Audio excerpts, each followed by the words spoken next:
और बड़ी खबर दिल्ली एनसीआर से जुड़ी हुई। तो दिल्ली एनसीआर में आज लोगों को आलूदगी से राहत मिली है। दिल्ली के कई इलाकों में एक्यूआई का लेवल 300 से नीचे दर्ज किया गया है। कल ही सीएक्यूएम की तरफ से ग्रैप के तीसरे मरहले को हटाया गया है। हालांकि अभी भी दिल्ली के कुछ स्टेशन पर एयर क्वालिटी का बेहद खराब लेवल दर्ज किया गया है। आज दिल्ली का ओवरऑल एक्यूआई 260 दर्ज किया गया है। दिल्ली के कुछ इलाकों जैसे लोधी रोड और एयरपोर्ट T3 में आलूदगी की सतह 250 से भी कम रही है। तो धीरे धीरे अब फिजाई आलूदगी से दिल्ली एनसीआर के लोगों को राहत यहां पर मिल रही है और जो तमाम तर पाबंदियां लगाई गई हैं उनको भी एक एक करके हटाया जा रहा है। हालांकि कुछ इलाकों में वाटर स्प्रिंकलर्स का इस्तेमाल लगातार किया जा रहा है ताकि जो धुंध की सफेद चादर है उससे लोगों को निजात मिल सके। हालांकि गुज़िश्ता रोज हुई बारिश की वजह से भी बड़ी राहत यहां पर मिली है और जैसे जैसे बारिश के साथ दर्जे हरारत में भी कमी दर्ज की गई है। सर्दी की दस्तक भी यहां पर हो चुकी है। हालांकि विजिबिलिटी अभी कुछ इलाकों में कम देखने को मिल रही है। एक तरफ कोहरे की वजह से विजिबिलिटी कम है तो दूसरी तरफ जो पॉल्यूशन की सफेद चादर थी उसे भी छटने में अभी वक्त लग सकता है। तो दिल्ली एनसीआर के लोगों को अब थोड़ी राहत मिली है आलूदगी से। दिल्ली के कई इलाकों में एक्यूआई का लेवल 300 से कम दर्ज किया गया है। हालांकि ये अभी भी खराब जुमरा है लेकिन पहले के मुकाबले में ये बेहतर है। कल ही सीएक्यूएम की तरफ से ग्रैप के तीसरे मरहले को हटाया गया है। हालांकि अभी भी दिल्ली के कुछ स्टेशन पर एयर क्वालिटी का बेहद खराब लेवल दर्ज किया गया है।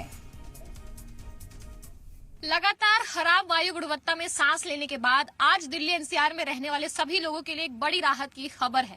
बीते शाम से ही दिल्ली की एक्यूआई में सुधार देखने को मिल रहा है। जो बीते दिनों वेस्टर्न डिस्टर्बेंस हुई थी उसके बाद से दिल्ली में हल्की बारिश जो है वो दर्ज की गई थी, जिसके बाद हम देख रहे हैं कि एक्यूआई का जो स्तर है वो एक बार फिर से सुधरता हुआ नजर आ रहा है। आज जो दिल्ली का कलेक्टिव एक्यूआई है वो 259 के आसपास दर्ज किया गया है, जो कि सेटिस्फैक्ट्री लेवल पे माना जाता है। इसके साथ ही मैं आपको बताना चाहूंगी दिल्ली के अलग अलग स्टेशन में अभी भी कुछ जगहों पर जो एक्यूआई का स्तर है वो 300 के पार दर्ज किया गया है, लेकिन कई जगहों पर हम देख रहे हैं कि जो वायु गुणवत्ता है उसमें एक बड़ा सुधार देखने को मिल रहा है। इस वक्त हमारी मौजूदगी दिल्ली के विजय चौक पर है, जहां की मैं आपको तस्वीर दिखाना चाहूंगी। आप देख सकते हैं सुबह का वक्त है तो चारों तरफ कोहरा जरूर छाया हुआ है, लेकिन उम्मीद लगाई जा रही है कि दोपहर तक ये जो धुंध की चादर है वो हट सकती है। लगातार हम देख रहे हैं कि दिल्ली में तापमान में भी गिरावट दर्ज किया जा रहा है। ठंड का एहसास लोगों को अब होना शुरू हो चुका है। इसकी वजह से हवा में काफी ज्यादा नमी जो है वो भी दर्ज की जा रही है। साथ ही साथ मैं आपको बताना चाहूंगी आने वाले दिनों में एक बार फिर से जो एक्यूआई का स्तर है वो बिगड़ सकता है। मौसम विभाग की तरफ से पूर्वानुमान जताया गया है कि जो मौसमी गतिविधियां हैं वो एक बार फिर से अनफेवरेबल होने वाली है, लेकिन हम देख रहे हैं कि फिलहाल के लिए दिल्ली का जो एक्यूआई है उसमें सुधार देखने को मिला है। सीएक्यूएम की तरफ से कल ग्रैप के तीसरे चरण को भी हटाया गया था, जिसके तहत जो कुछ पाबंदियां लगी हुई थी जैसे कि BS3 की पेट्रोल गाड़ियां और BS4 की डीजल गाड़ियां पर रोक लगाई गई थी, उन सभी पर कहीं ना कहीं अब रिलीफ दिया गया है। साथ ही साथ जो कंस्ट्रक्शन का काम रुका हुआ था वो एक बार फिर से शुरू किया जा सकता है। अनुष्का गर्ग, जी मीडिया, दिल्ली।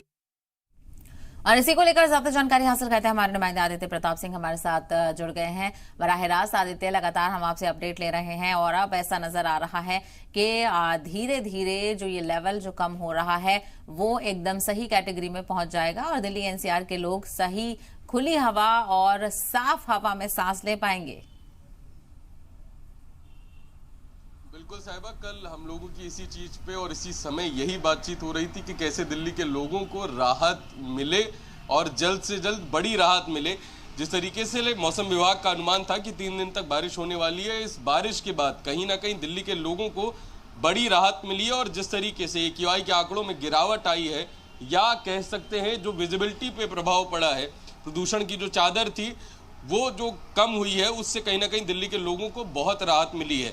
लेकिन जिस चीज़ की चर्चा कल भी हुई थी कि इस राहत के साथ जो सतर्कता है उसमें किसी भी तरीके की ढिलाई ना बरती जाए, क्योंकि अभी भी जब तापमान में गिरावट होती है तो कहीं ना कहीं आंकड़ों का ऊपर नीचे होना बना रहता है और ये बारिश शायद आज और हल्की बारिश हो सकती है। इसके बाद कहीं ना कहीं अगर बारिश नहीं होती है तो स्थिति दोबारा वैसी ही ना बने, इसके लिए सरकार, प्रशासन और लोगों को स्वयं भी सतर्क होना पड़ेगा।